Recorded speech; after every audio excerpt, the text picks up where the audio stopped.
Bonjour et bienvenue à cet épisode de Maître à l'écoute du Fonds d'assurance responsabilité professionnelle du Barreau du Québec, intitulé Fonds d'assurance et Fonds d'indemnisation, distinction. Mon nom est Guylaine Lebrun, je suis avocate et coordonnateur aux activités de prévention au Fonds d'assurance. Je suis accompagnée de ma consoeur, Maître Aurélie Lompré, avocate aux activités de prévention. Bonjour Aurélie. Bonjour Guylaine. Quel imbroglio nous direz-vous?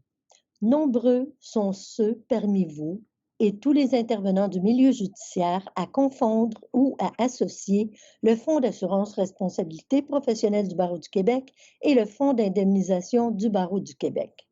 Alors, voici quelques précisions pour vous permettre de distinguer ces deux entités totalement distinctes.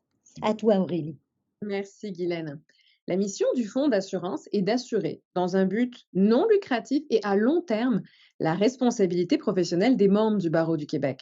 Alors que le fonds d'indemnisation a été mis sur pied par le Barreau du Québec pour indemniser les clients dont l'avocat aurait utilisé des sommes ou des biens à d'autres fins que celles pour lesquelles elles lui avaient été remises. Également, pour le fonds d'assurance, depuis le 1er avril 2020, le conseil d'administration du Barreau du Québec exerce les fonctions et pouvoirs relatifs aux affaires d'assurance du barreau. En ce qui concerne le fonds d'indemnisation, pour l'administration, il s'agit du conseil d'administration du Barreau du Québec. Merci Aurélie. Parlons maintenant des fonctions et pouvoirs des deux entités. Alors, les fonctions et pouvoirs du Fonds d'assurance visent la protection des membres assurés et du public, le règlement sur l'assurance de la responsabilité professionnelle des membres du Barreau du Québec décrit les fonctions et pouvoirs ayant été délégués à la directrice des affaires d'assurance et au comité de décision en matière d'assurance de la responsabilité professionnelle. Les fonctions et pouvoirs du comité de décision. Alors, le conseil d'administration du barreau est tenu de déléguer exclusivement au comité de décision toutes les fonctions et tous les pouvoirs relatifs au traitement des déclarations de sinistres de nature à mettre en jeu la garantie prévue par le contrat d'assurance souscrit par le barreau. Le conseil d'administration du barreau a aussi choisi de déléguer au comité de décision les fonctions additionnelles suivantes. 1. L'élaboration de la procédure relative au traitement des déclarations de sinistres à être intégrée au contrat d'assurance. Et 2. L'élaboration d'un programme visant la prévention des sinistres. Le comité de décision doit demeurer autonome.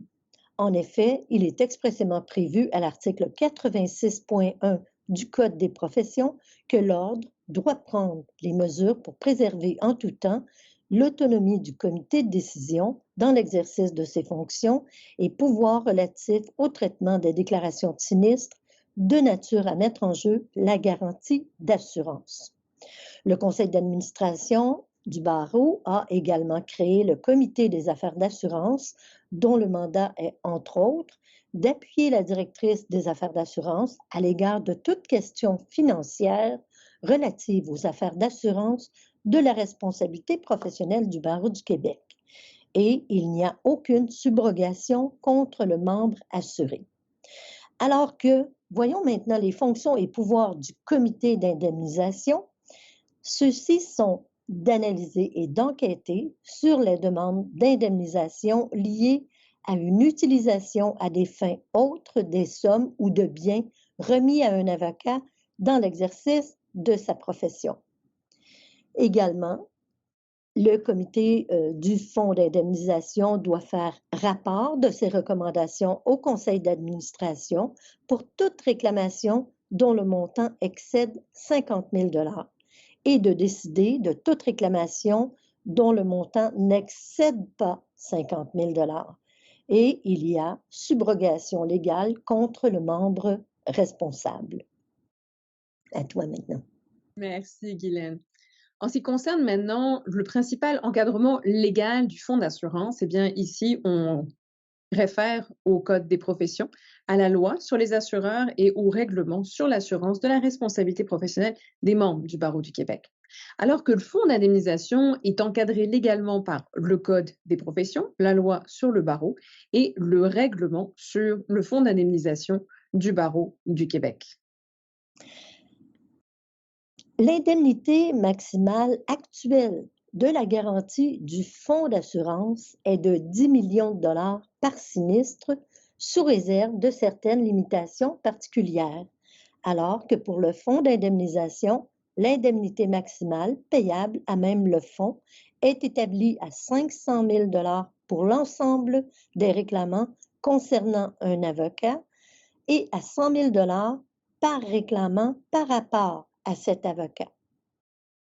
Merci Guylaine. Pour plus de détails, nous vous invitons à consulter les sites web respectifs du fonds d'assurance et du fonds d'indemnisation. Enfin, Aurélie, je pense qu'il est utile d'ajouter que la police du fonds d'assurance procure une garantie d'1 million de dollars en cas de responsabilité solidaire de l'associé non complice découlant d'un détournement de sommes confiées en fidéicommis. Il est à noter également que cette garantie ne s'applique qu'à la partie du détournement qui ne peut faire l'objet d'une indemnisation par le Fonds d'indemnisation du Barreau du Québec. Alors, fonds d'assurance et fonds d'indemnisation, deux entités totalement distinctes et indépendantes.